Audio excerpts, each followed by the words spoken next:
I saw something nasty in the woodshed.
I've always found your choice of hobby, madam, quite unique. Yes. What do you think, Snella? Not really my department, madam. Venus design. Weber Brothers, 1918. Famed corsetiers to the gentry. And if you look carefully, you'll see it's got only 2 elastic panels in front instead of the usual 3. So it has, madam. It's Miss Post. Oh, poor thing. Go and let her in.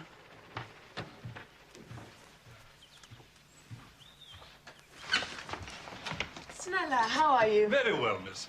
So sorry to hear about your parents. Thank you, Snella. Do you have 1 and 6 for the driver? I'll see to it, miss. Flora, darling, was the funeral too awful? Oh, horrid. Though, I'm bound to say, all the London relatives seem to enjoy it no end. Did any of them ask you to go and live with them? I meant to warn you. Relatives at funerals always do that. Not me. I've only £100 a year and I can't play bridge. And I was never very close to my parents. Of course, you can stay here as long as you like, darling. But you'll probably want to take up some kind of work sometime. Earn enough for a flat of your own. What kind of work? It's ages since I did any, but there must be something that would suit you. Bookkeeping? Beekeeping? I can't do that, Mary. Really. Now, Flora, don't be feeble. You know perfectly well you'd be miserable if you hadn't a job and all your friends have. Besides, £100 a year. Hardly keep you in stockings and fans. Oh, thank you, Snella. Battenberg, my favourite. You must have some ambition. I do.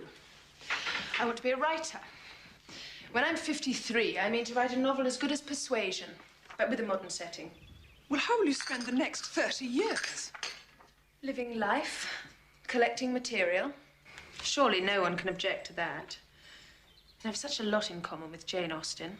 Neither of us could endure mess. What will you live on? Or off? As you said, relatives. I'm peculiarly rich in them. They haven't asked you. The London ones haven't, but there are plenty more all over the country. I'll send off some piteous letters tomorrow. What should we do tonight? Are any of your admirers back from their jungles? You must see the new River Club. It's ever so smart and select. Snella, are any of the men home? I believe Mr. Fairford and Mr. Biscuit. Ah, Bicky. Charles Fairford. He's a relative, a sort of second cousin. Telephone, madam? Belgravia. 2211.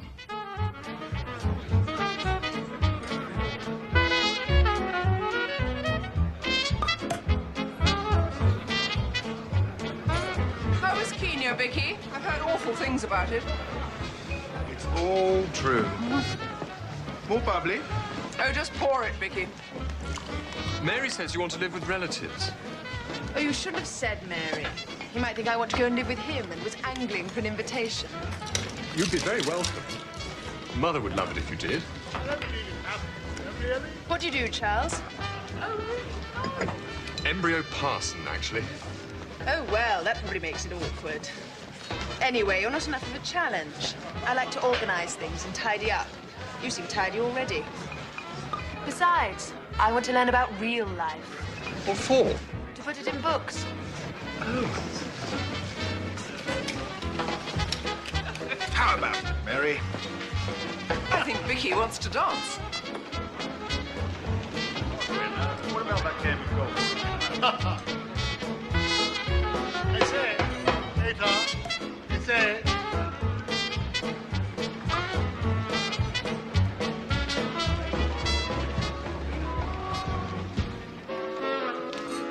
You ever think of getting married? I believe in arranged marriages, don't you? Rather out of date. Not at all. I've always liked the phrase, a marriage has been arranged. When I feel like it, I'll arrange one. If you get bored, wherever you are, phone. I'll come and rescue you in my plane. Have you a plane, Charles? Felicia Bat called Speedcock 2. Are you sure an embryo parson should have a plane? Everyone should have a plane. Oh, really, Charles?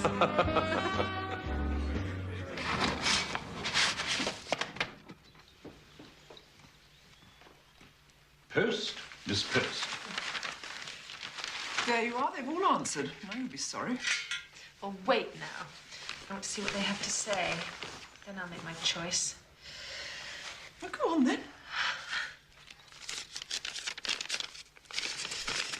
My dear niece, such a sad loss. But we must all keep a stiff upper lip. You be most welcome here. The Worthing air is bracing, and dear Rosedale is always Full of the happiest of boarders. You'll find a true home atmosphere and plenty of fun. Your cousin Peggy, now Arcala of her own troop, would love to share her bedroom with you. Your loving Aunt Gwen. Share. I couldn't.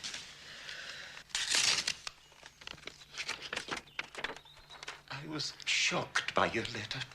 So shocked my old trouble is back. I'm very willing to shelter your wee girlhood under my roof. But I fear you could find it dull, with no company save my poor chair-bound self, my man, Hoots, and my housekeeper, now totally deaf. Still, there is marvellous bird life to be found in the marshes that surround my ruin on all sides. I must end now, as my old trouble is returning. Your loving Uncle McNag. No, Flora. No. I've expected to hear from Robert Postchild these 20 years. Child, my man once did your father a great wrong. If you'll come here, I'll do my best to atone, but never ask what for. My lips are sealed. We're not like other folk, maybe, but there have always been Starcadders at Cold Comfort Farm. Will you stop it? And we will do our best to welcome Robert Post's child. Child, if you come to this doomed house, what is there to save you? Your cousin, Judith Starkadder. Judith Starkadder? The daughter of my great-aunt, Ada Doom, whom Mother couldn't abide. Oh, it sounds appalling.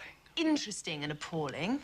The others just sound appalling. Oh, Flora. I'm willing to bet there are also cousins called Seth and Reuben. Why? Highly sexed young men living on farms are always called Seth or Reuben. Oh, really? I mean, there probably isn't even a bathroom. It is Sussex, for goodness sake. Well, if you've really made up your mind to go, you'd better. You'll soon tire of it anyhow. I think I will go. I'm very keen to know what Cousin Judith means by my rights.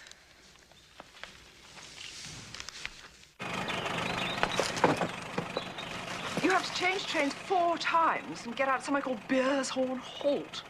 Don't worry, Mary. There'll be plenty of material for my novel and perhaps 1 or 2 family messes I can clear up. Something to take to the country. Flowers come from the country, Charles. Oh, it's very kind of you. May I come with you to the station? Please do. I like to go up in style. Goodbye, my dove.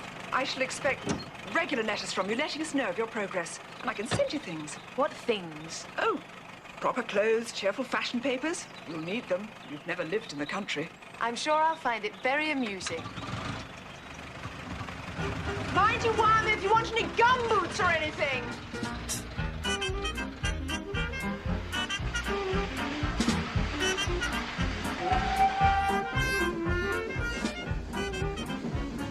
It was winter, the grimmest hour of the darkest day of the year. Oh, no. Really? The golden orb had almost disappeared behind the interlacing fingers of the hawthorn.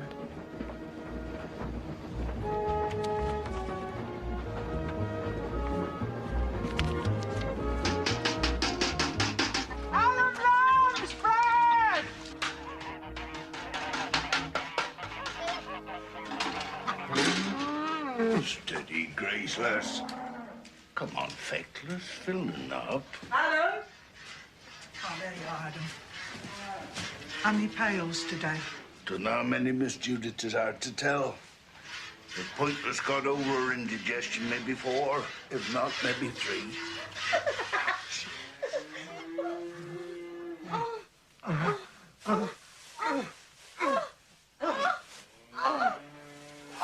Get out of there, Seth, you no good son of mine. Good day, Mother. Do you want to break my heart? That's right. Libertine. Who's that up there? Just looking for eggs, Miss Judith. Get back to the vicarage, Violet. And another thing, Adam. You'll have to take the trap down to Beershaw and Alt, meet the train. Robert Postchild's coming today. After the pharmacy. Oh, my eye, Miss Judith. Can't Seth go instead of me? How can I look in a little flower face knowing what I knows? You remember what happened when he went to meet the new kitchen maid? No, you go, Adam. Dunno how many times I feared this day had come. How will I know the little matey? Who else is going to get off at Beershaw and Alt?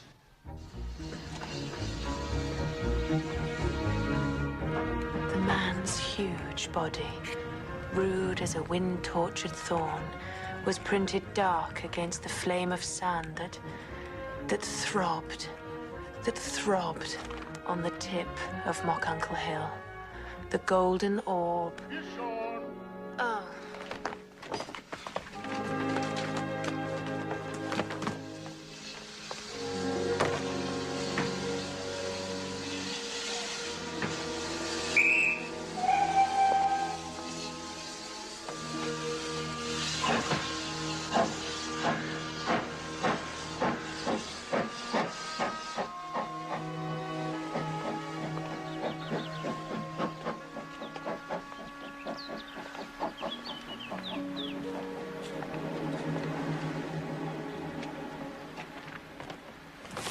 Oh, how revolting. Don't you know this trap's filthy? But,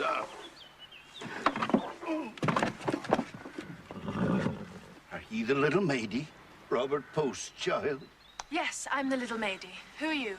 Adam Lamb's breath. Ye get up. I'll see to them, Robert Postchild. Miss Post. Or Miss Flora, if you want to be completely feudal.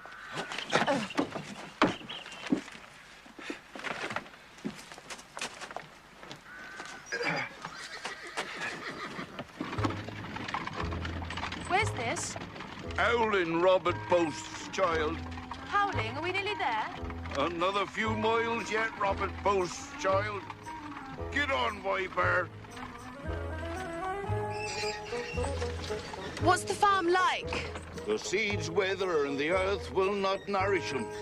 The cows are barren, the sows are farren. All is turned to sourness and ruin. Oh, dear. Is there no money? Tain't money. There's a curse on the place, Robert Postchild. 'Tis the Starcatter's doom. Oh, I'm sure it's not as bad as all that.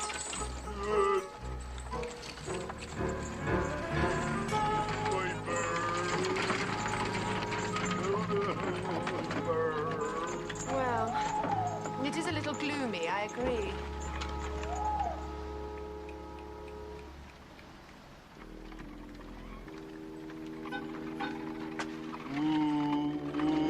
Viper! Down. Robert Post, child. Oh, how do you do? You must be Cousin Judith. So good of you to have me. Isn't it curious we've never met before? 'Tis Robert Post, child, all right. That's graceless, looking out for me. You get back to your cows, Adam. My luggage. Miriam will bring it. This way, Miss Post.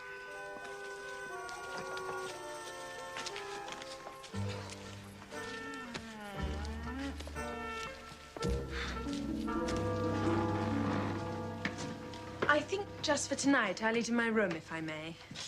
It's cold there. I expect a fire will soon warm it up. Well, my sons will be sorry.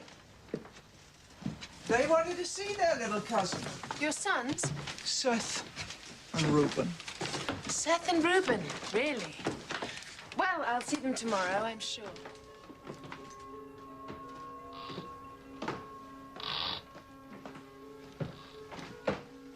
Someone has a hearty appetite. Follow me, Miss Post.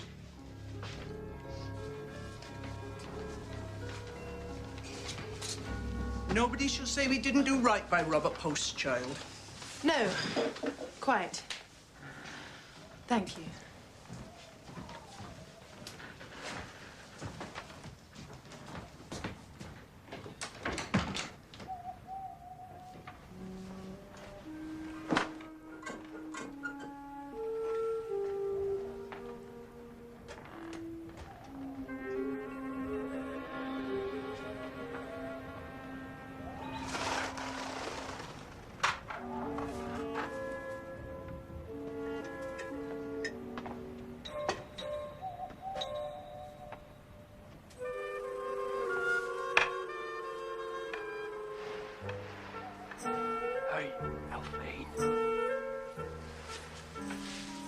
My little water bowl. My little water bowl.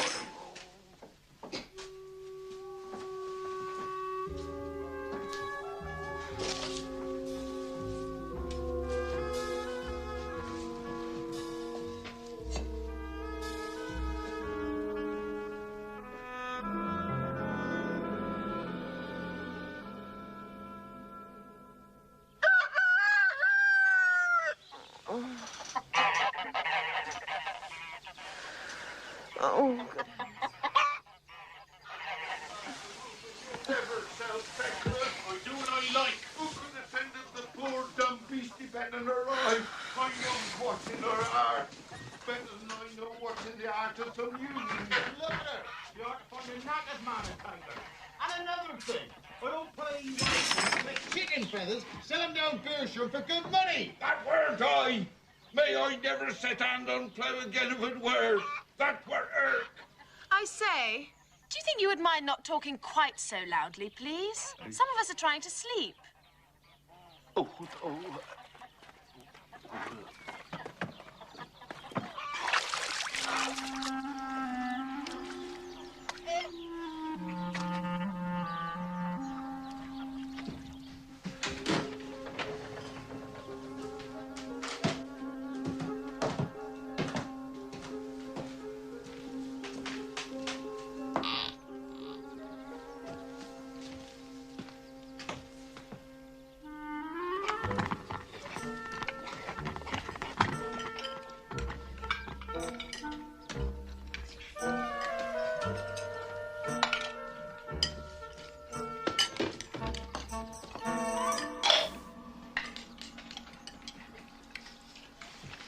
Wife, where's Alphine? Not up yet, I expect, Amos. Godless habit, lie in a bed of a working day. The reeking fires lie waiting for them as do. What a family I'm cursed with. You'll fritter and fry and hell, the lot of you. Miriam passed out this morning. Oh, bless her. Yeah. Reckon her time's come, eh, Seth? Robert Post's shawl, isn't she? After your inheritance, eh, Reuben?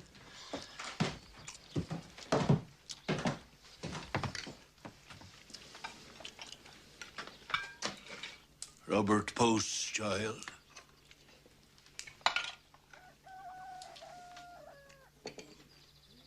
Well, some of us has farming to do. Hey, time the barren field we're gone over with the pruning snoot. Reuben, get ploughing down nettle flicks. Seth, you join the well. There's a neighbour missing.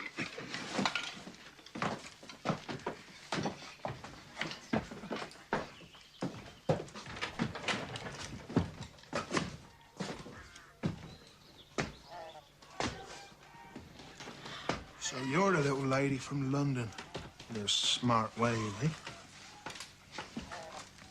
I know your sort. Drain away a man's blood as soon as you look at him, eh? Seth, after you've done the well, you get scrattling up at Ticklepenny Corner. Come on, Miss Post. Adam will get you breakfast.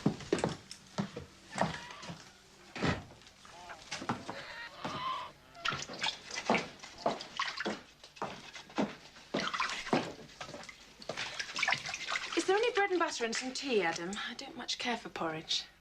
Bread and butter in the crocket. Tea in the pot. Now leave me in peace. I'm in clear of the dishes, Robert Post's child. That's a twig. What you want is a nice little mop with a handle. It would get the dishes cleaner and be so much quicker, too.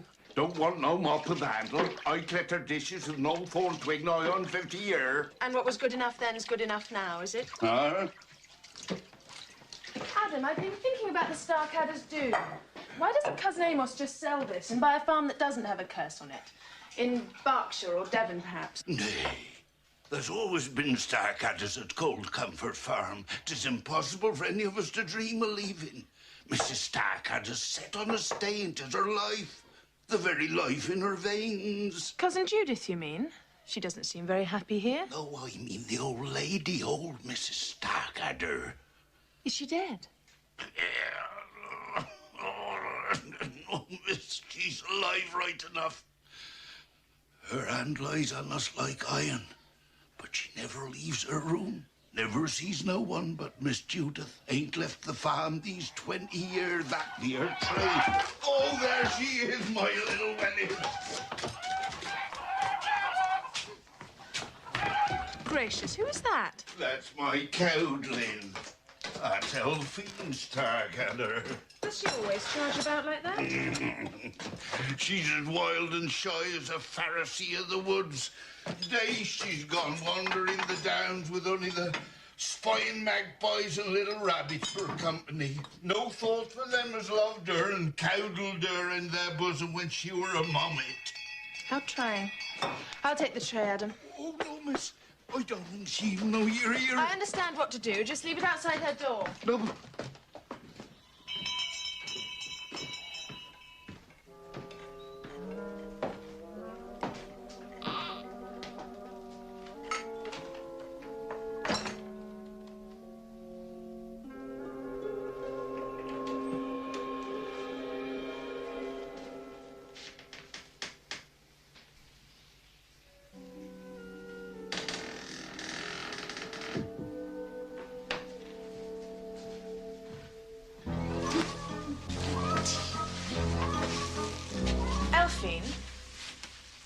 What do you want? Cousin Judith's room. Be a lamb and show me the way. It's that way. Do forgive me saying so, but I'd love to see you in blue. Some shades of green are good, of course, but dull greens are very trying, I always think. Definitely blue. You try it and see. Oh, who's that? It's Irk. He's horrible. He's after me again. Go away.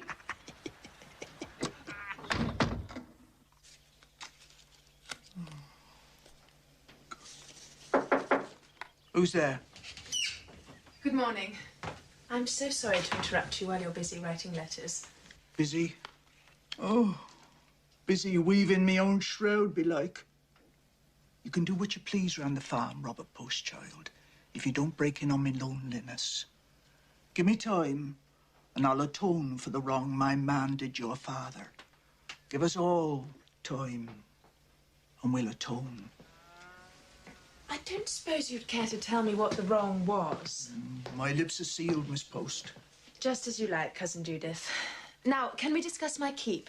I have 100 a year. I wouldn't touch a single penny of Robert Post's money. While you're here, you're a guest of Cold Comfort. Every middock will be paid for by our sweat. While I'm here, might I make a few changes? I adore my bedroom, but do you think I could have my curtains washed? I believe they're red, but I should like to make sure. Child. It's years since such trifles broke across the web of my solitude. Perhaps Miriam could wash them. Oh, not now. Her time has come. You mean she's in labour? Where? Is the doctor there? You leave her be. Every year when the soup vine flowers, it's the same. 'Tis the hand of nature, and we women can't escape it. Of course we can. Who's responsible? Cursed be the day I brought him forth and the nourishment he drew from my bosom. Cursed be the wooing tongue God gave him to bring disgrace upon weak females. Right. Well, if you'll excuse me, Cousin Judith, I have a few things to attend to.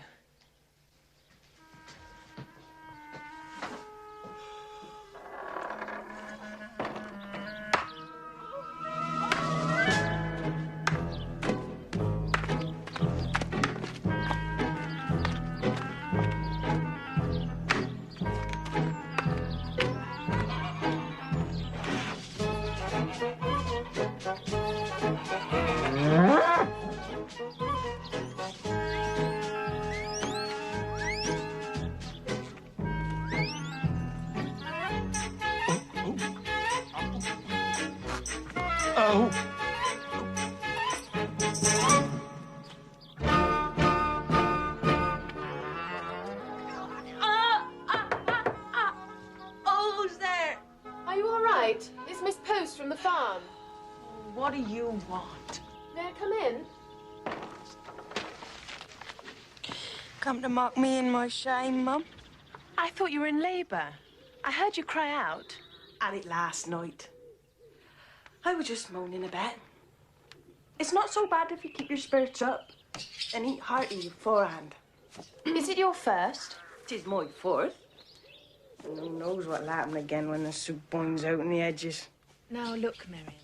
Nothing need happen so long as you use your intelligence and see it doesn't. Haven't you heard of family planning? No, Mum. You can prevent it. All you need's a little rubber bowler hat to stop it happening again. The doctor can show you. What do I look like in the rubber bowler hat? You wear it inside, Miriam. Oh, no, Mum. 'Tis flying against nature, that is. Nonsense. Nature's all very well in her place, but she mustn't be allowed to make things untidy. Now remember, Miriam, no more soup bind and summer evenings without a few preparations beforehand. And if you'll wash my bedroom curtains for me, I'll pay you, and that can go towards buying whatever it is your children have to eat. Morning, miss. Hello, Mother. She wants me to wash her bedroom curtains. Oh, she, the cat's mother? You speak proper to the young lady. Never thought I'd hear anyone wanting washing done at Cold Comfort. She'll wash 'em for you, miss. Oh, how is he? Doing fine. He always does. Well, you needn't sound as if you wish they wouldn't. Lord knows none of them was very welcome, poor little innocents. Still, now they're here, we might as well look after 'em right. Come another 4 years, I'll start making use of 'em. How? Train 4 of them up for one of them jazz bands. They get £6 a night playing up west in the nightclubs. That's why we got to look after him, right? Yeah. He's going to be a trombone player. Look at his mouth. A telegram, madam. Oh, it must be from Flora. Oh, do read it, Snella. Worst fears realized. Seth and Reuben, too. Everything needs changing. Send magazines.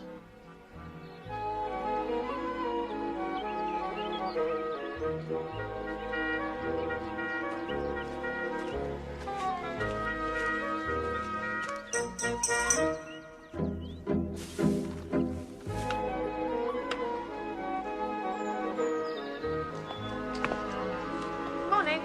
Morning. Not so bad now, eh?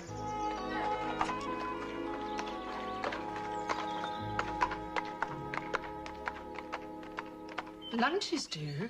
We do, but only in August. Not always then. You can have what we're having. Got to cook my gentleman's dinner. Oh. Oh, no, my dear. That's Mr. Ott, my letter from up the hall. He's a real gentleman. He don't eat here. My gentleman's a listener of my book from London. He's a book writer. Not enough.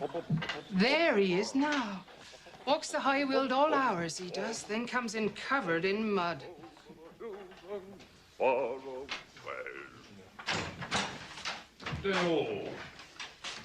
Nice walk, Mr. Mybuck. I have freely wandered the ample suckling breasts of the welcoming hills. Pint of cider, if you would, Mrs. Mather.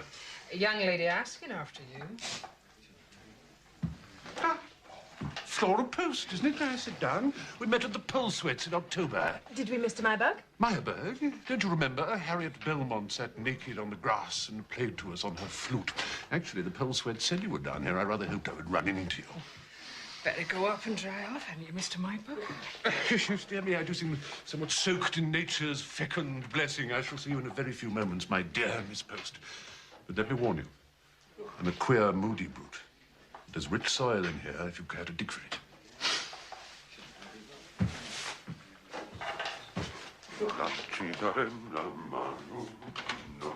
Mrs. Mather, I think I'll do without lunch today, after all. All right, dear.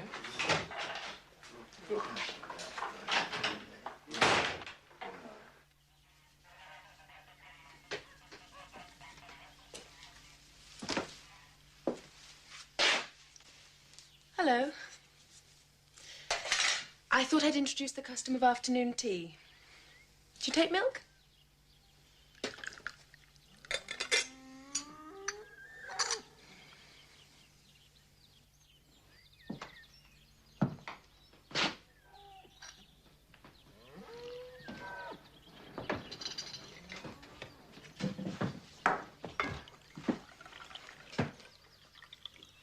I scran at the 200 furrow come 3 o'clock down in the boot. Did you?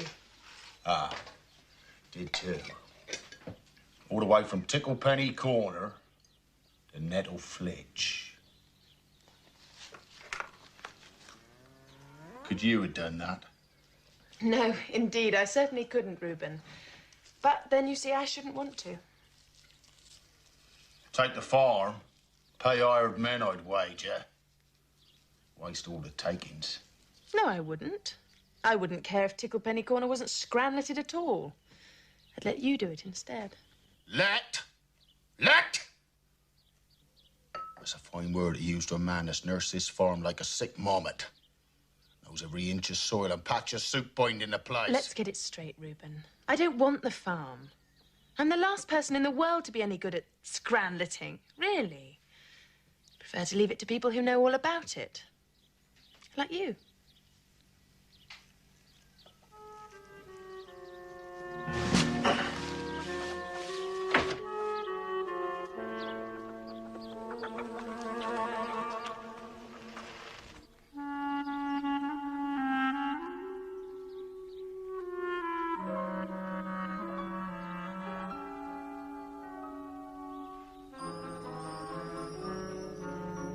What's that you're making?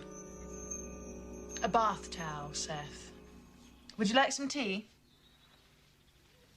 You women are all alike. Fussing over your foul de louse to bedaze a man's eyes, eh? And what you really want is his blood, his pride, and the art out of his body. Really? Aye.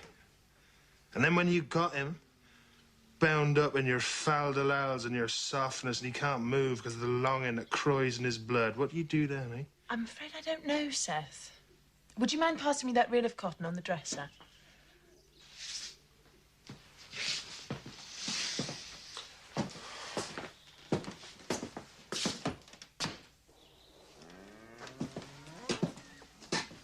That's what you're after.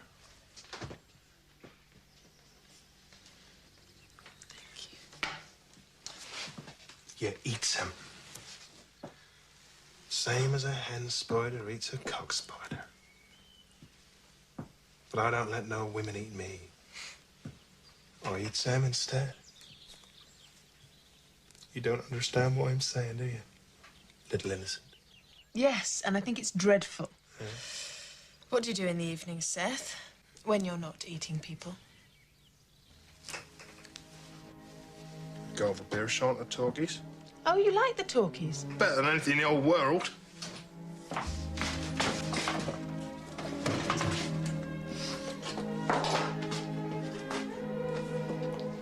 "74 photos of Lottie Fudsel.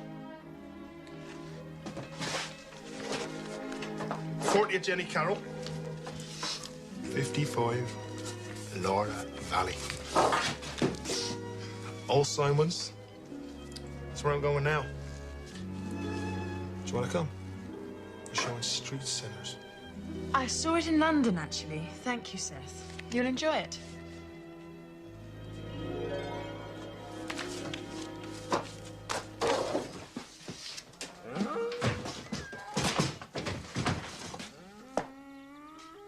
Women.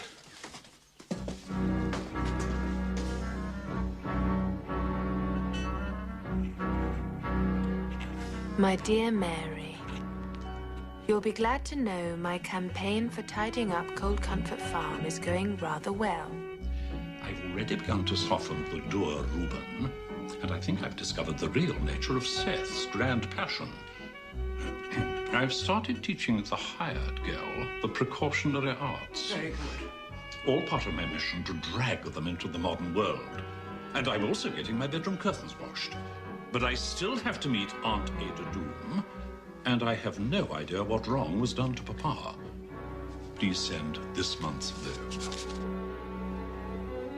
From the stubborn, interwoven strata of his unconscious, thought seeped up into his dim conscious, not as an integral part of that consciousness, rather as an impalpable emanation from the unsleeping life of the nature that surrounded him.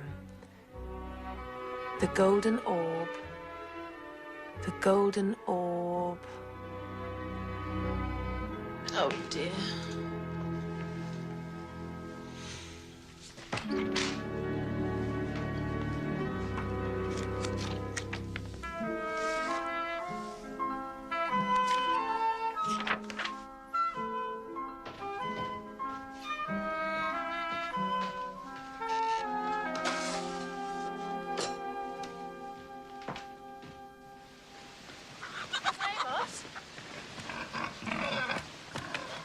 Where are you going? Preaching at Beershore, at the Church of the Quivering Brethren. They am all burn in hell. And someone's got to tell them so. But may I come with you? Think you'll escape from the fires of hell if you come along with me and bow down and quiver. 'Tis too late, young lady. You'll burn with the rest. Well, I should like to see it, even so. Why are they called Quivering Brethren? Why? Because they quiver when they prepare for torment. Do you prepare your sermons beforehand, or does it just come? The word is never prepared. It falls on me mind like manna from heaven. Really? How interesting. Then you have no idea what you're going to say before you get there. Aye, I always know it'll be something about burning. And does anyone else preach, or are you the only one? Only me. Deborah Checkbottom, she tried once ways to get up and preach, but she couldn't.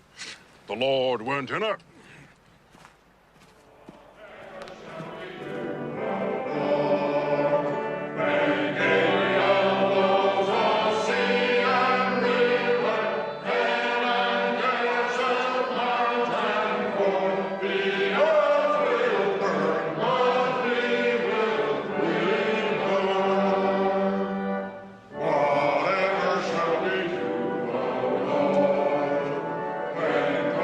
To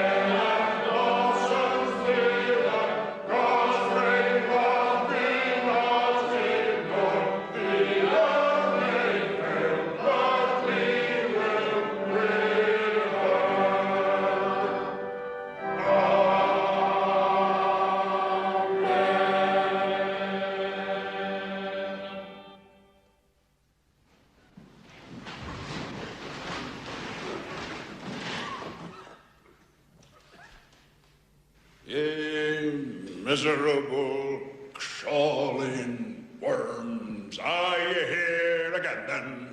Have you come like Nimshi, son of Rehoboam, secretly out of your doomed houses to hear what's coming to you?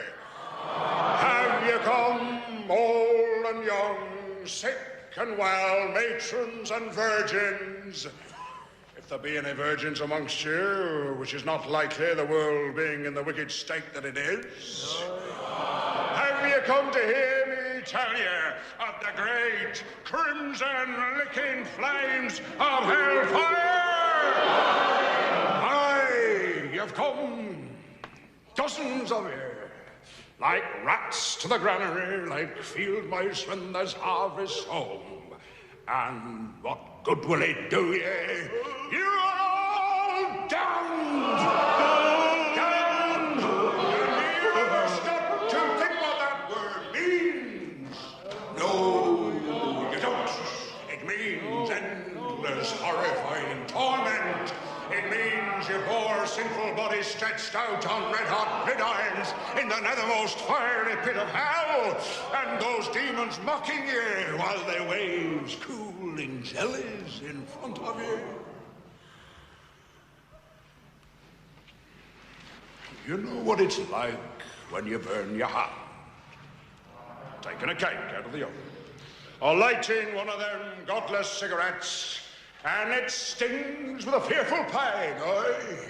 And you run to clap a bit of butter on it to take the pain away, aye? Well, I'll tell you, there'll be no butter in hell, and your body will be burning and stinging with that terrible pain, and your blackened tongue will be sticking out of your mouth, and your parched lips will be crying out for a drop of water, but no sound won't come.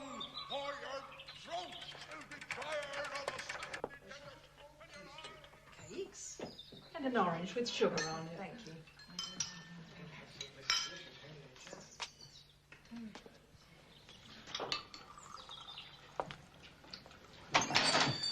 Ah, Miss Post. May I join you? Mr. Myberg, I suppose so. Myberg? I'll have what she's having, please. Very well, sir. I do love eating with a spoon, don't you? Now, Miss Post, perhaps you can help me on a matter that's been troubling me. Do you believe that women have souls? I'm afraid I'm not very interested. Quite. I do so agree. Bodies matter so much more than souls, don't you think? Or are you, alas, like so many young English women, a prisoner of outdated inhibitions? Do you know what D.H. Lawrence said? I do, actually, yes. He said there must always be a dark, dumb, bitter belly tension between the living man and the living woman. Mr. Myberg, do tell me about the book you're writing. Ah. Excuse me, sir. Well, thank you. I intend to prove that Branwell Bronte wrote Wuthering Heights, and Jane Eyre, and Tenant of Wildvale Hall. A work of fiction, is it? Yes, well, it's enough about me. Tell me, Miss Post, do you care about walking? What about it? I thought we might take some nature walks together. Go on discussing art and literature like this. But I better warn you, I'm pretty susceptible. Well, then, perhaps we should postpone the walks until the weather's a bit finer. It would be too bad if your book was held up because you'd caught a cold. I'm talking about sex, Miss Post. Yes, you see, I believe in utter frankness about sexual things. Ye fornicators! Fornicators!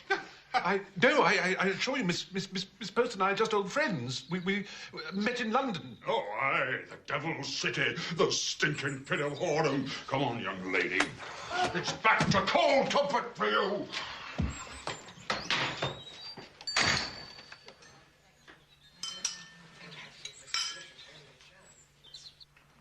You'll fitter and fry. You didn't even stay to hear the Lord's word. I was overwhelmed, cousin. You're such a powerful preacher. Aye, the word burns in my mouth, and I must blow it on the whole world like flames. You ought to do it more widely, Cousin Amos. What do you mean? You shouldn't waste it on a few miserable sinners in Beershorn. You could go round the country in a Ford van, preaching on market days. 'Twould be exalting myself and puffing myself up if I went around in one of they vans, thinking of my glory instead of the Lord's. You could save thousands of souls. That's how I'd look at it, if I were going around the country in a Ford van. What kind of Ford van?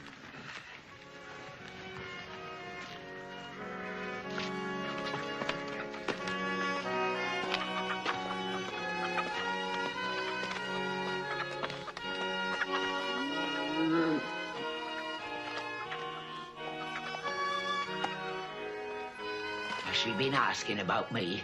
Rubber post child? What does she want? She's been here more than a week. She keeps asking to see your mother. Couldn't you come down just once and talk to her? You know I never come down. Except for the counting. Not after what happened to me. She's rubber post child. She has her rights. So something nasty in the woodshed. I never spoke of it. Not even to Mama, but I've always remembered it every day of my life. It's made me the way I am. Yes, Mother. It's the farm she wants, isn't it? She's your sister's grandchild. She's old. She's old nothing. She should never have come here. She's playing a wild on all of you. I've watched her.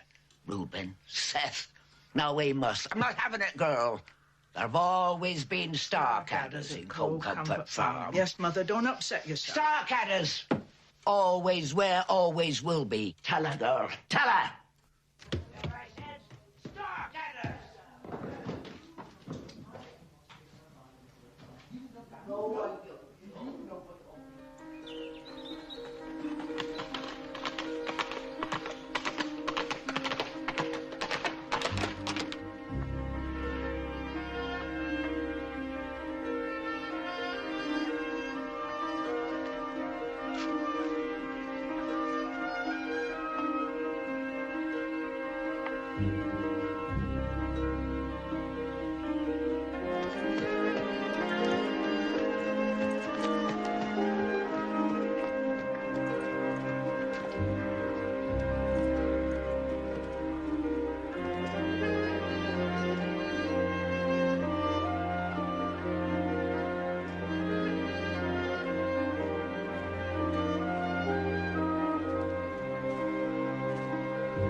Adam, you're not using that nice dish mop I bought you for the klettering. Nay, I'd never put that pretty and girt, greasy washing up water. I even do that with thorn twigs. They'll serve. As pretty as an apple bloom, my little mop. Is something wrong, Adam? There's my little Wellet. What's the matter with her?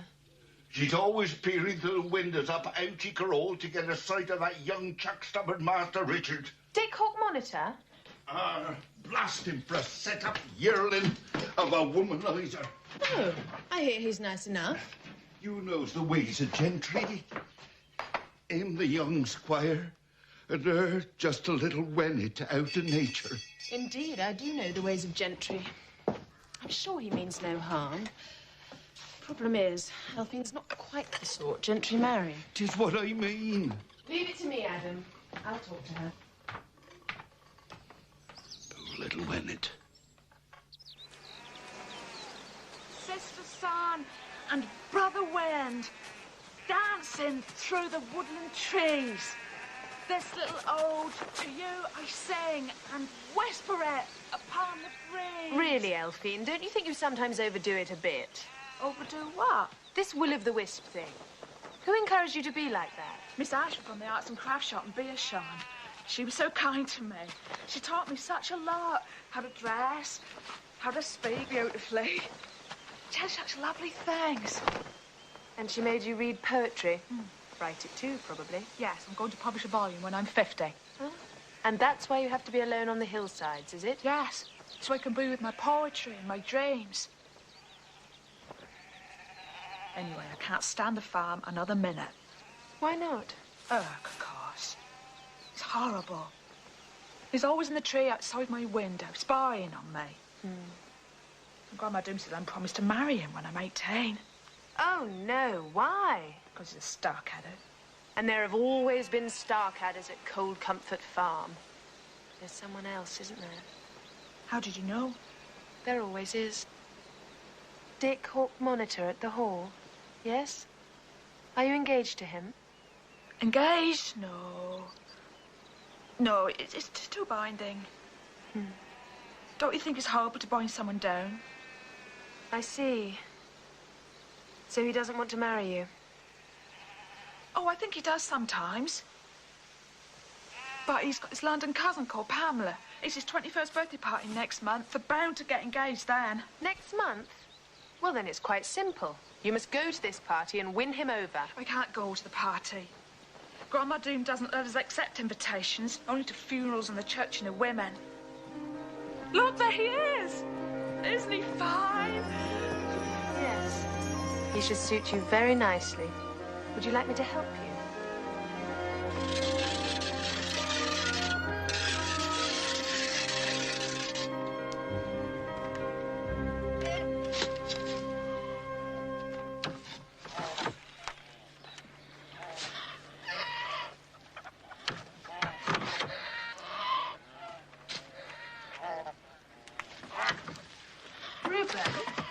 Miss Post. Going to church again with the old devil? No. I was advising Cousin Amos to address his sermons to a wider audience. Wants to fright the birds off the trees, does he? Think about it, Reuben. If you were away preaching, someone else would need to take charge of the farm. Find someone have to one day, when the old devil dies. But he talks of leaving it to Adam. Now, wouldn't it be better if whoever took charge got a real grip on things, so when Cousin Amos came back, he could see it ought to be left to that person? Oh, I get it. Meaning you. No, Reuben, I've told you before, I don't want the farm. Meaning who, then? Meaning you, Reuben. Who, me? Aye, thee. Ah, 'tis impossible. Aunt Ada will never let him go. Anyone talks of leaving, she has an attack. She's ill. How does it show? Oh, has to know everything as goes on. Has to see the milk book, chicken book, cow book. We keeps back the book, she has an attack. We ask for pocket money, she has an attack. Anyone wants to wed, she has an attack. Anyone want to leave Cold Comfort?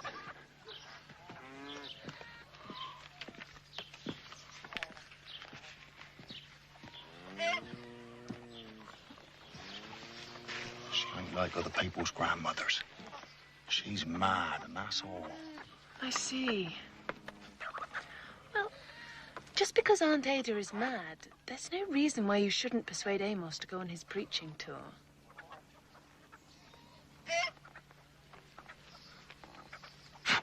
Damn if it don't.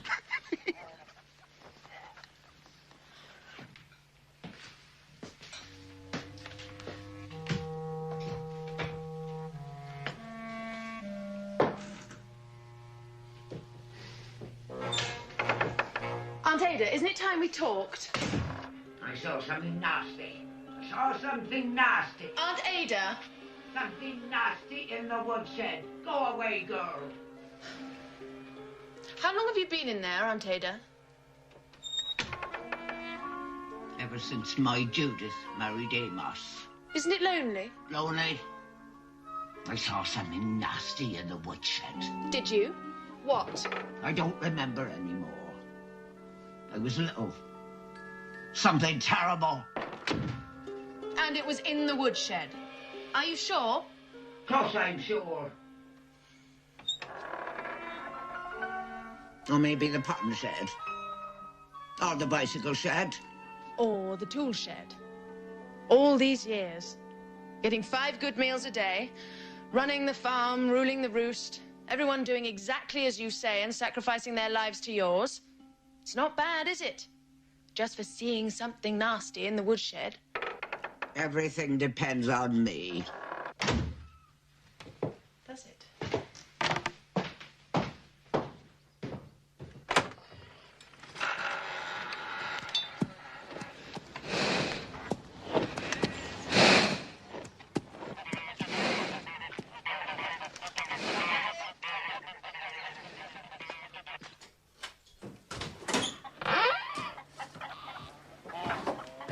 balls out. Big business. Is that bad? Sir, will someone get here? Let's get hopeful. Adam, come on, brothers! Stand, sir, come on! Something to do with you, innit? Why me, yeah? I know you're trying to take Elphine away from me. She's mine. She would promise me the day she was born. You eat what I say. When the water voles make this summer, she'd be mine. Better hurry, Erk. Balls out. Come on, come on!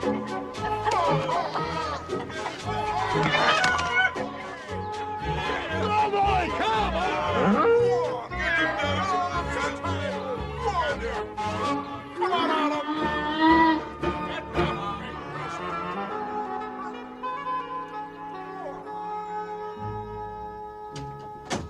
Elphine.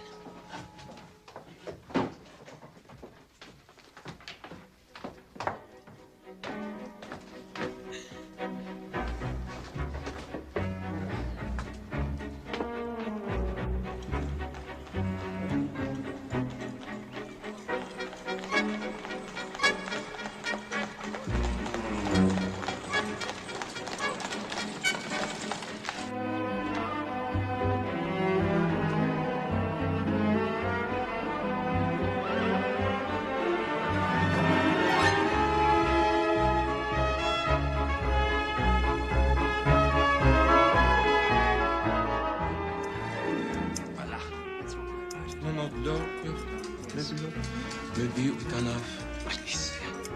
Oh, that's lovely. That's it. You have it, darling. That's sweet. But here. Rounding, I think. Yes, I think a small train, and then somewhere here we'll probably be needing a bit of uplift, I think. And here we have a prime example of École de Paris painting. And he was also very keen on the whole calligraphic effect of his painting, the very linear quality of it. Always in his work we find. Flora, what do you think? No, please, look at this. Higher common sense. Very good. Very clever. Well done. Especially the introduction. It's the most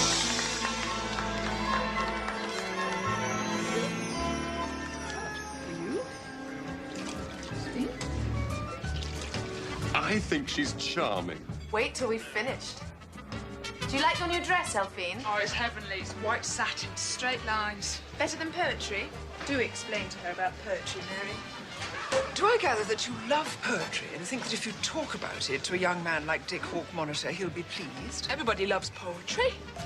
Most decent young men are totally alarmed when they hear that a girl reads it, let alone writes it. Tell her, Charles.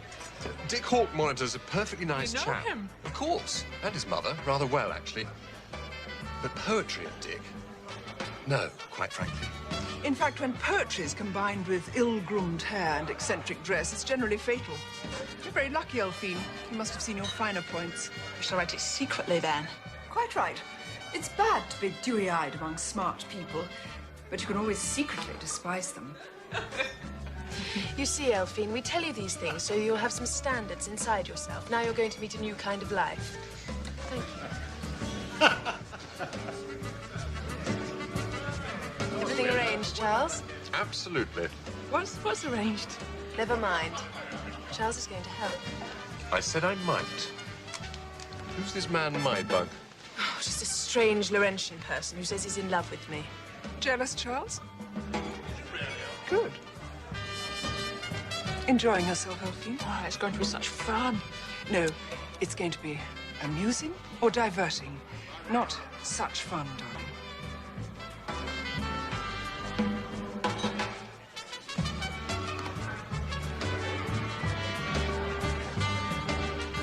Hi there, Flora Post. Mr. Neck, hello. Back on one of your London trips? Yeah, I flew into the Savoy this morning. This is Earl P. Neck, the Hollywood movie czar. We met at the Paris Film Club. My friend Mary Smiling. Mary. Elphine. Elphine. Charles. Charles. Won't you join us? Thank you, thank you. Tell me, Mr. Neck, what exactly does a czar do? What do I do? Imagine the night sky. What do you see? clouds? You see stars. And what you see up there, I spot down here. I take ordinary people and I turn them into asteroids. Flora does the same. This is her latest. Oh, she's wonderful. And so are you, Miss Post. You care to rumble?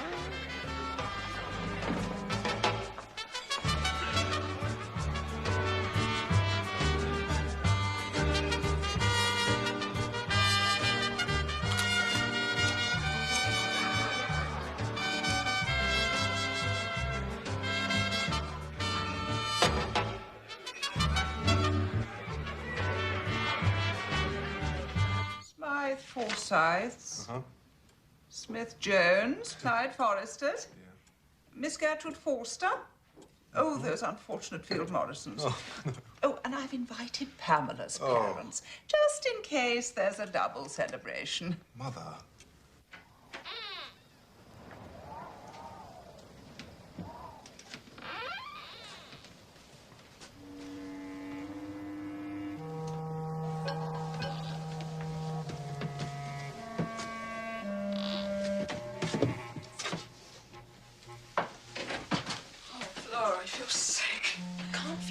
Everything's arranged.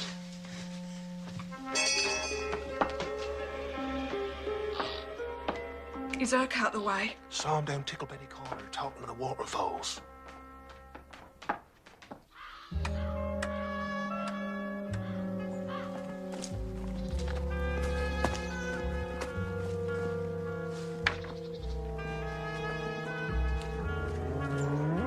I say, this is all awfully gothic, isn't it? You do look extremely nice, Flora. The dress is charming. And as for your protege, she's quite beautiful. Don't chatter, Charles. Just drive quietly off.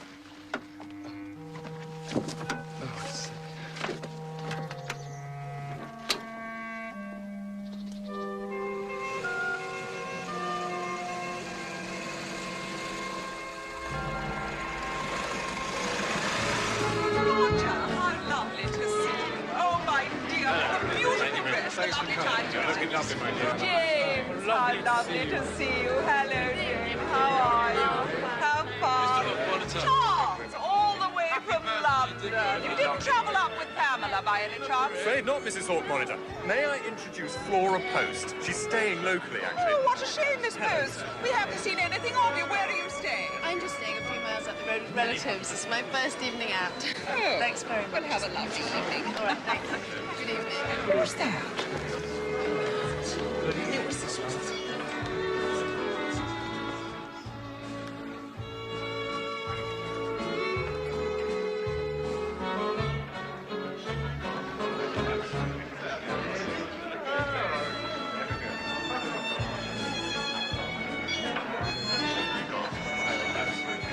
Delphine, you look incredible.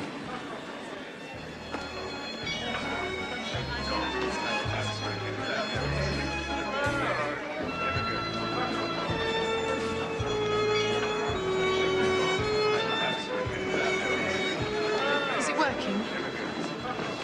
I should say so.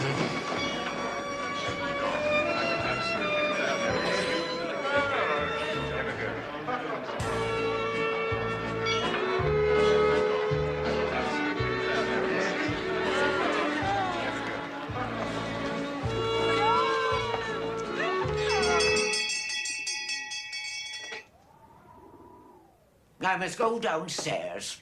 Mother, you're mistaken. 'Tis not the 1st of May, not the 17th of October. You... My dear. I tell you, I must go downstairs. I must have you all round me. But of all the star-cutters round me, to see if anyone's missing. Nobody's missing, Mother. Get me my Liberty bodice, girl. On the elastic-sided boots.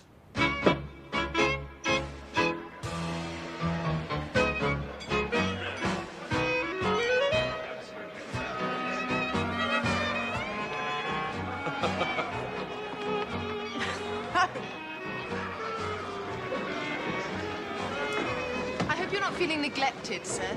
No, I aren't. London girls. Em told me I was absolutely body thrilling. So you are, sir. They're all the same. Only want your blood, your breath, very out of your thoughts. I ain't got no time for that. What have you got time for, sir? Movies. So dance just like this, criminal lusts.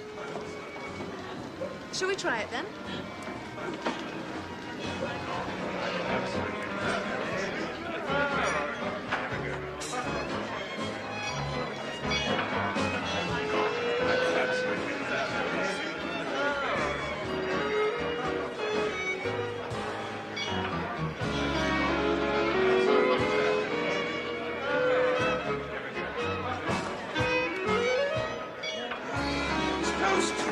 Miss Post!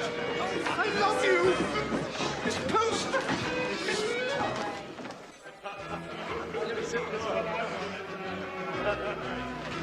You do enjoy yourself, don't you? I try to bring people round to the higher common sense. Oh, I shouldn't let you do that to me. Think of all the good I do. Elphine's the belle of the ball. Dick has the girl he wants. Seth's enjoying himself, teasing all the London debutantes. And you're having a lovely time with me.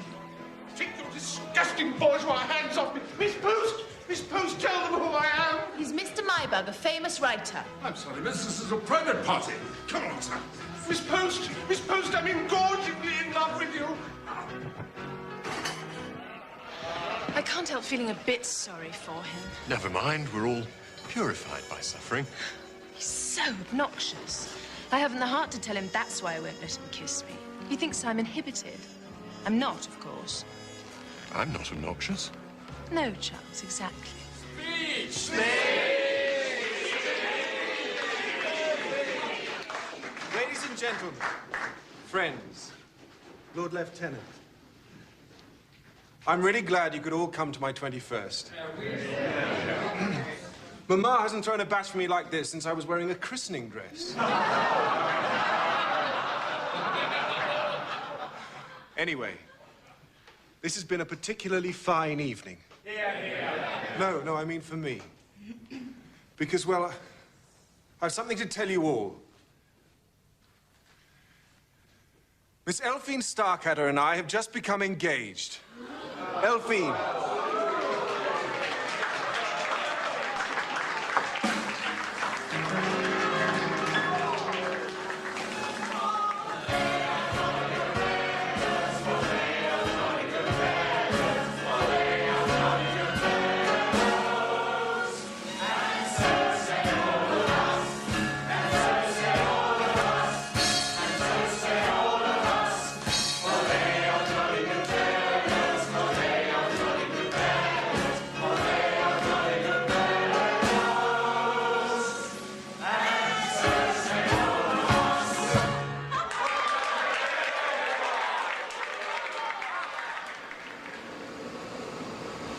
Wonderful, Flora. The happiest night of my life. Yes, a brilliant evening, Flora. And congratulations, Elphine. Just better hope Grandma don't stop it now, eh?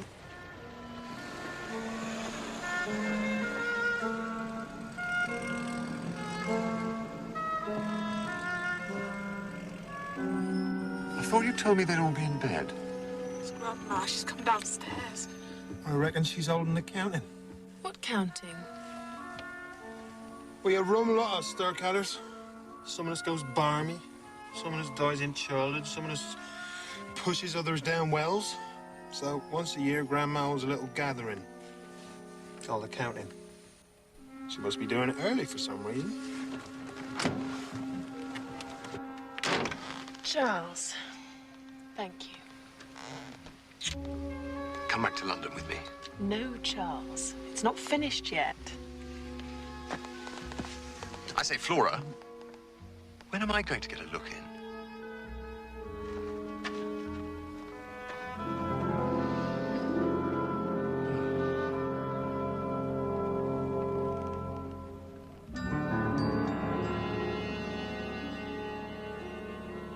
"'Twas a burning noonday 69 year ago, and me no bigger than a titty wren.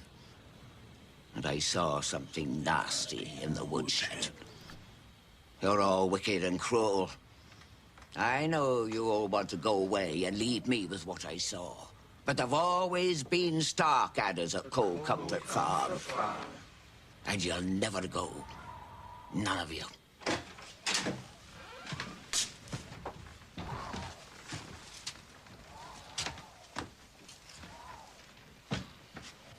Well, well. The gang's all here, isn't it? I don't suppose there are any sandwiches.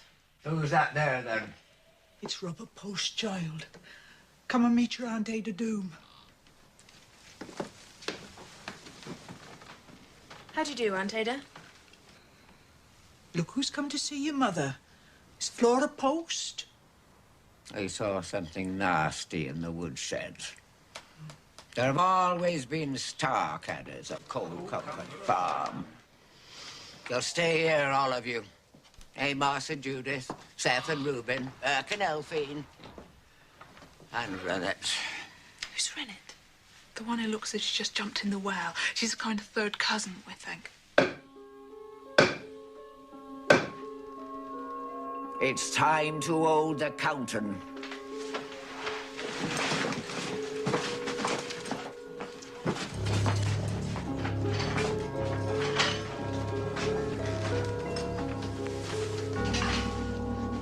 Where's my Seth? Here I be. I'll never leave you, Grandma. Oh, you, my mummet, my pippet. The Lord sees your lascivious glances. But how grand he is tonight.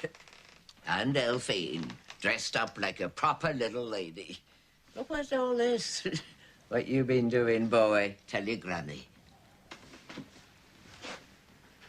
He's been to a dance at the Hawk Monitors. So have I. So's Elphine.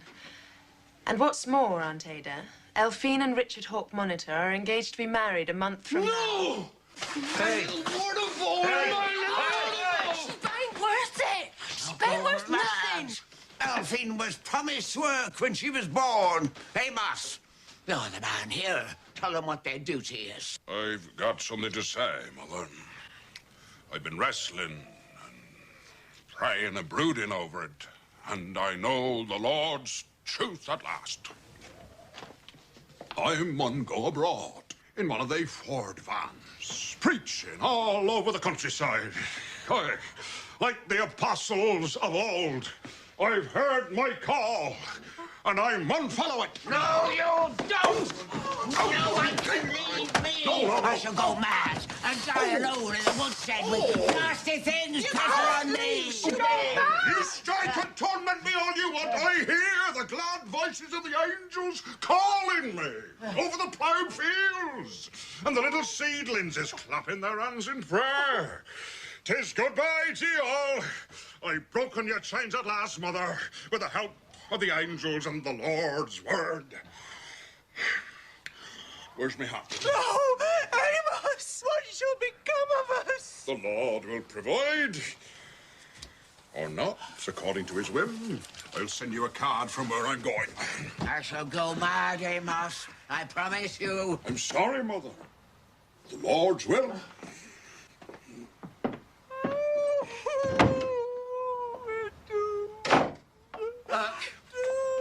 Elphine's yours. Promise the day she was born.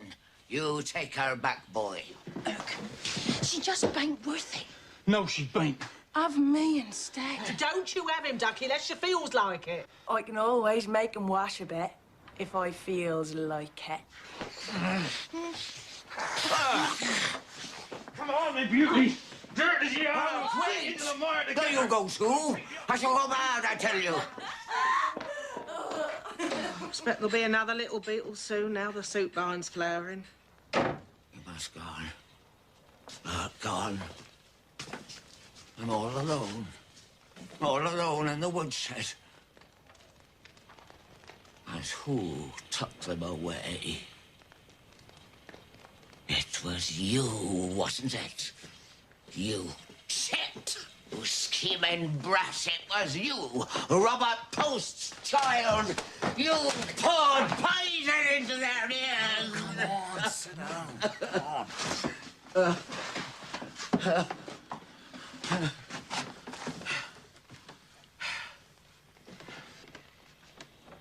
They're all gone. And I saw something nasty in the woodshed. Don't worry, Grandma. I'm still here. You'll break our hearts too, you libertine. I know it. Come along, Miss Post. 'Tis time you were in bed. Thank Thank you, Reuben. You're an utter lamb. Nah, you got the old devil out of the way. One will be mine now, won't it? Why, don't forget, Miss Post. Yes, of course, Reuben.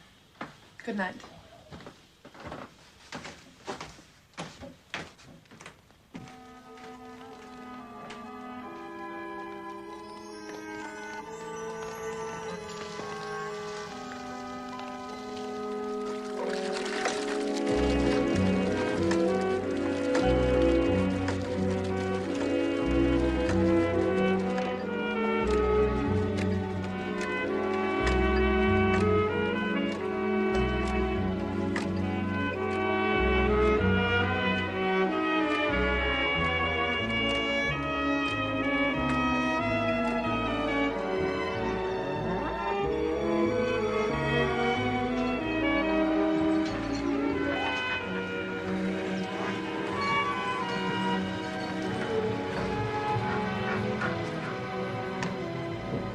Mr. Neck!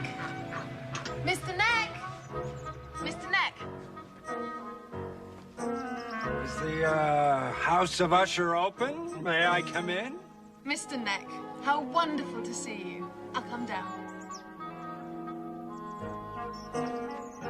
Well, Mr. Neck, Mary said in her last letter that you were still looking for English film stars. Sure am, but I don't want sissies. Sissies give me a pain in the neck. They're starting to give the goddamn American public a pain in the neck, too. Believe me, it's red meat time in movies. Well, there's plenty of red meat at Cold Comfort Farm. You mean someone like Tech Jones? Yeah, well, Tech's a good kid. He can ride all right, but he's got no body urge. I want a man to fetch the women. Some big husky guy that smells of the great outdoors. A guy who can live and love and still handle a plow. You mean like Slade Fountain? Sure, but it takes 20 guys to pull a bottle off him before he gets on set.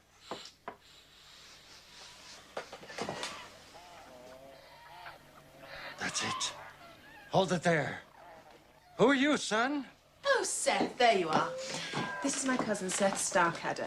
He's very interested in the talkies. Mr. Neck is a film producer. Seth Starkadder. Hit him right with it, eh? So you're a fan, sweetheart. You and me should get acquainted, huh? Maybe you'd thought of being in the movies yourself. What if I had? He's got the flesh. He's got the burr in his voice. And he can plow and Moloch. I got the what? You just got the big offer, son. How would you like to be in the movies, Seth Starkadder? I'd like it more than anything else in the world. Well, ain't that dandy? He wants to be a movie star, and I want to make him one. No! You can't leave your mother. You mustn't go. Oh, I knew it. I knew it would come to this. Gotta go, Mother. It's what I were always made for. God, he's terrific. Gee, man, I know it's raw. I know it's tough, but that's life, sweetheart. Go on, get your coat, boy. Time to be off. We take the transatlantic clipper in the morning. You can't do this to me. You can't leave your mother. There's a spring onion harvest. This man's work. Oh, Seth, no. I'm a dead woman. I take her too, but she's gloomy. Look, Mama, he'll be fine. I got the perfect part. Seth Starkadder in Small Town Cowboy. He'll send you $5 grand from the movie, and he'll be Mama to a star.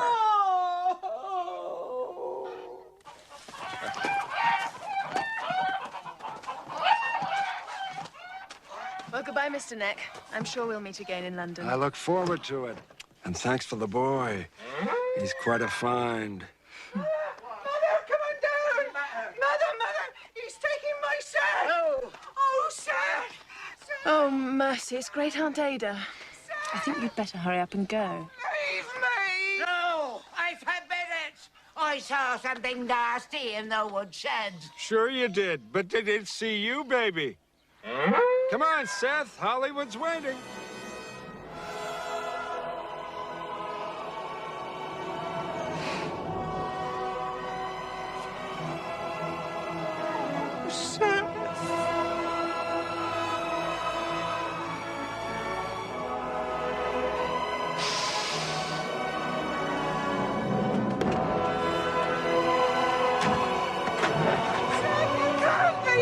Rufus! You mustn't go! Why, Mother? Oh, Seth!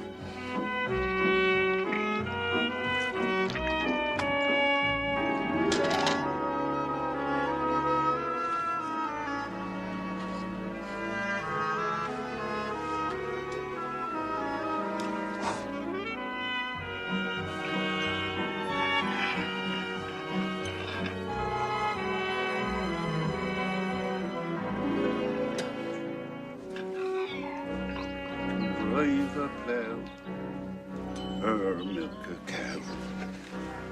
I can reap and mow. I'm as fresh as the daisy that grows in the field. And they calls I Buttercup Joe.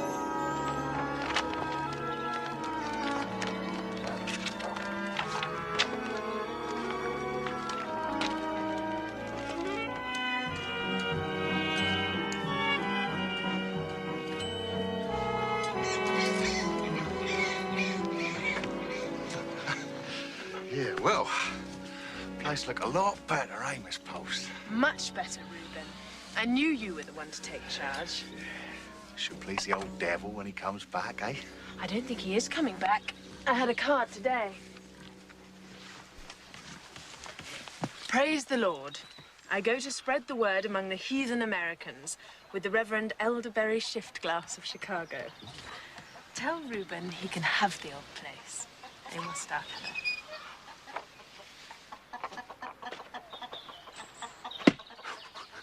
Have the place? What, it's mine? One day, when the old lady... Oh, Cousin Flora, it were a good day when he came to Cold Comfort.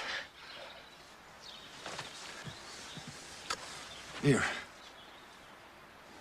I don't suppose you'd marry me? Oh, Reuben, that is nice of you.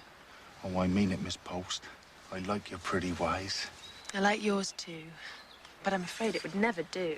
I'm not at all the sort of person to make a good farmer's wife. And there's enough marriage just now with Elphine's wedding coming up. She all right up at the Hall? She loves it, and they love her. They all want to have the wedding feast here at Cold Comfort. Now you've made it so nice. Oh, I don't know. You'll have to ask Aunt Ada. Yes, I suppose I will.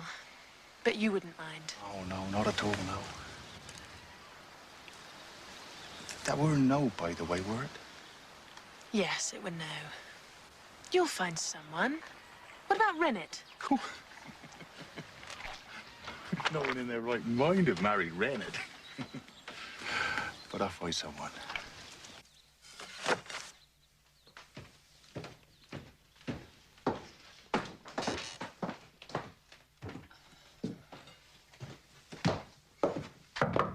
Aunt Ada, I brought your lunch. May I come in? Who's there? It's Flora, Robert Post's child.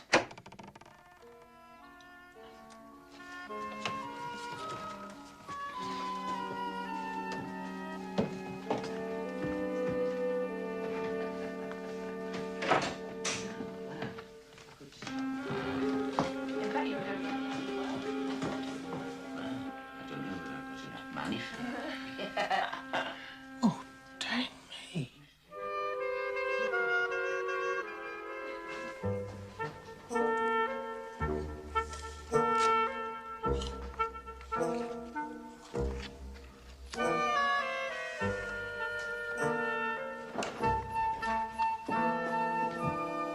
What's going on?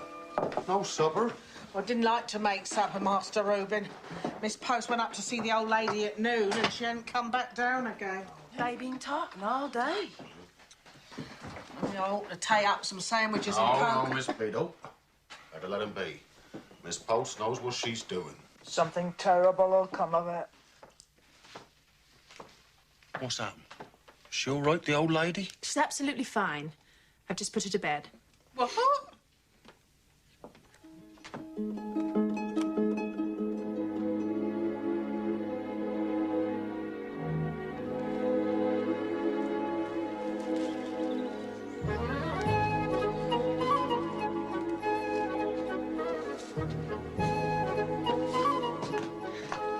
How's that, Miss Post? Pretty, innit? Lovely, Alec.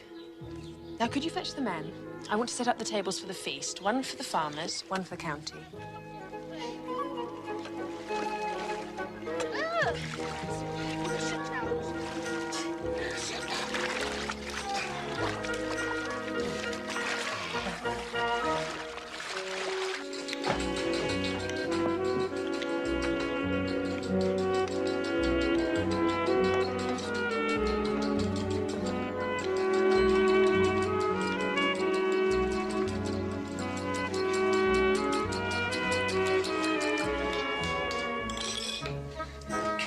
Rennet, stir that dough. Don't want them eating their wedding breakfast a week after the nuptials, do we? I would have thought it, my little Wennet. The seed to the flower to the fruit to the belly. Grandma Doom's chair. Could you find it and put it out for me? She only used that for the counting. Just find it, please. Rennet, here's a hat for you to wear to the church.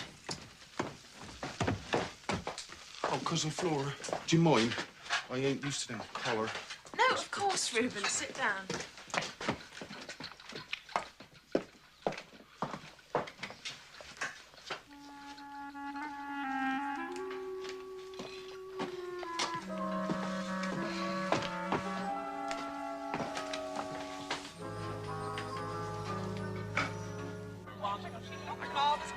Rest in peace, husband mine. Your loving wife won't be far beyond.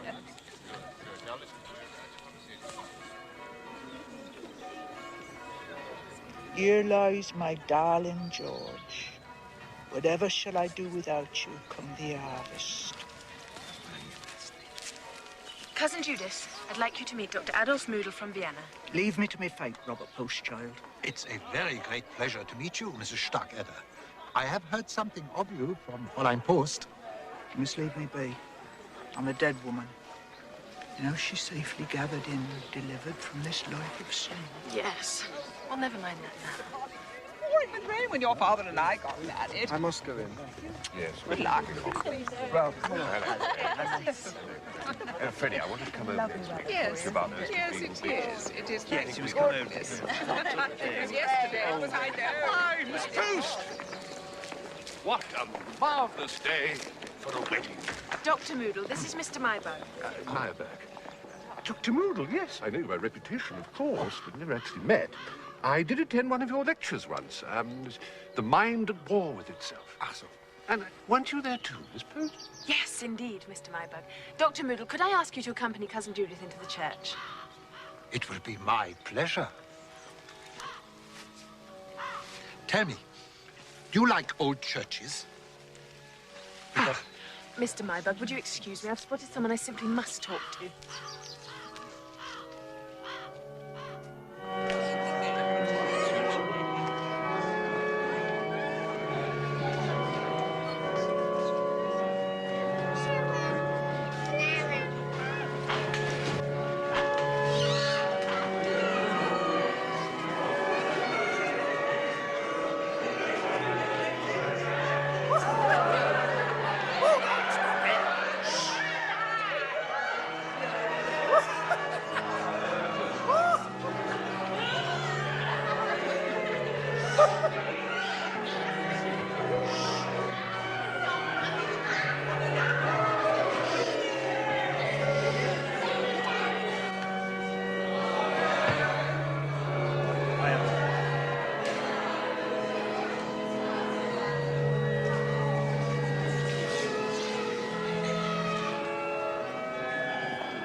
They're all waiting. Oh, gorgeous.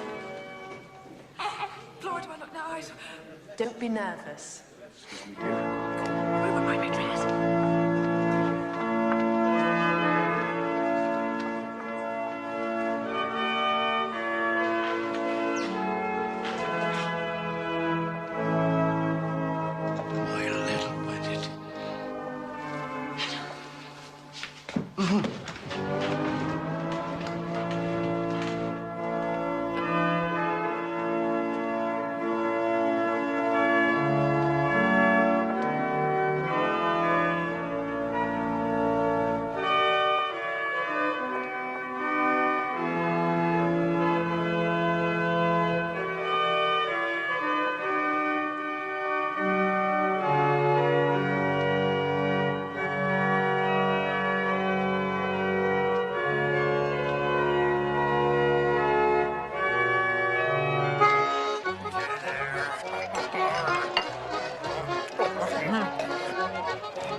fascinating.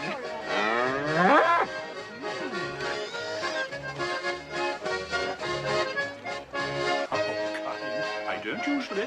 I must say you're looking splendid, Mrs. Beakley. Oh, Vicar, thank you. Tell me, my dear, you can settle a question that's been puzzling me. Do you believe that women have souls?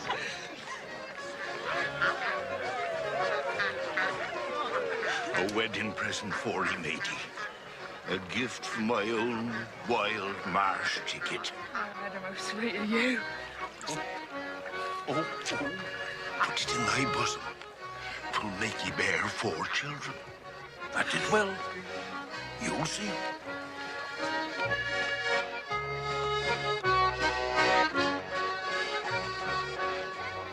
I must thank you, Miss Post. Dr. Moodle has asked me to go and stay with him at his nursing home in London. He says I can stay with him for 6 months and talk to him, play some chess if I like. It's my energy, you see, turns in instead of out. He's going to turn it out for me.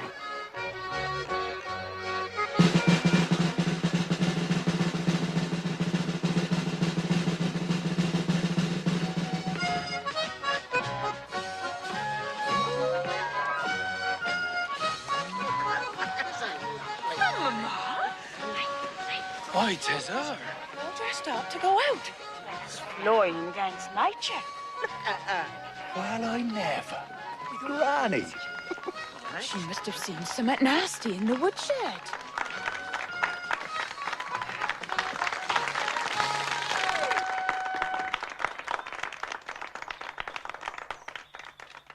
Welcome to Cold Comfort Farm.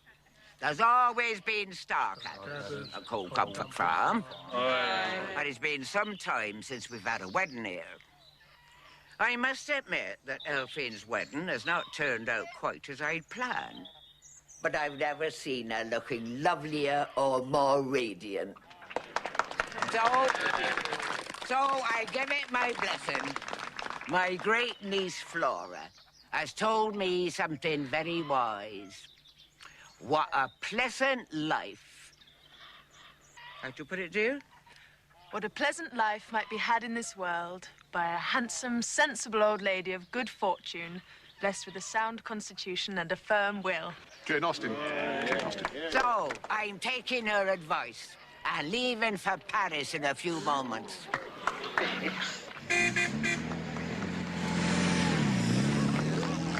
Oh, goodbye, dear. God bless you, Mum. Thank you very much. Thank you.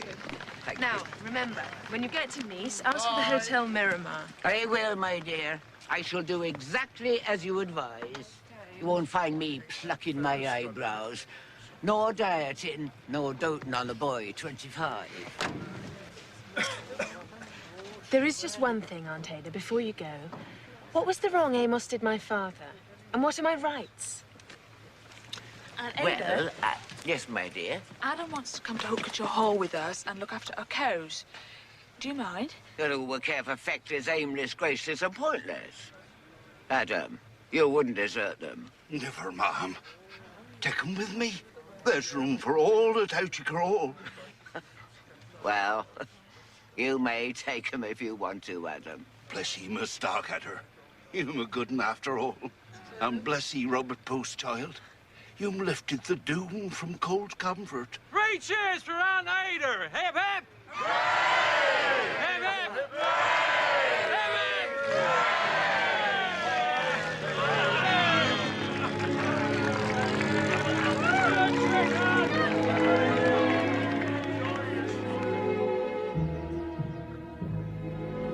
It was the loveliest time of the loveliest day of the year. The ermine flowers and silky leaves and satin leaves dazzled against an azure sky. The gauze-like shadows crept in stealthily. The dreaming birds began their sleep song.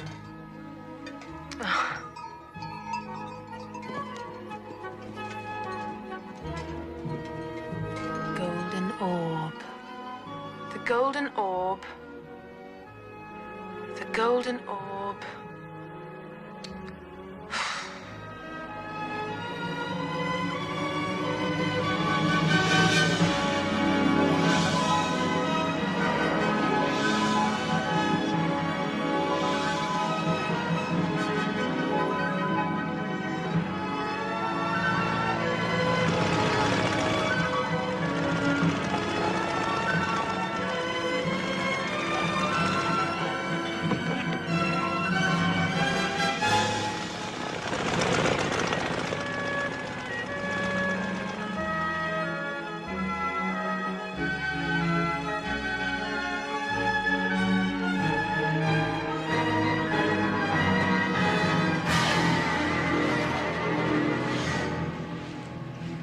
Charles, you do have heavenly teeth.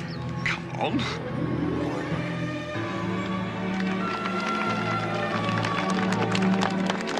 Here, clap that.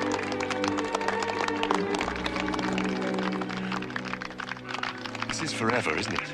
Oh, yes. Forever. Now, is it all over, my darling? Yes, Charles. I did it all. Very clever. What about the novel? To be perfectly honest, I don't really think I'm cut out to be a novelist. You know, I never did approve of you interfering in other people's lives. So I shan't be allowed to interfere in yours? No. Of course you can share it, Flora. In fact, I very much hope you will. Charles, I love you! What? I love you!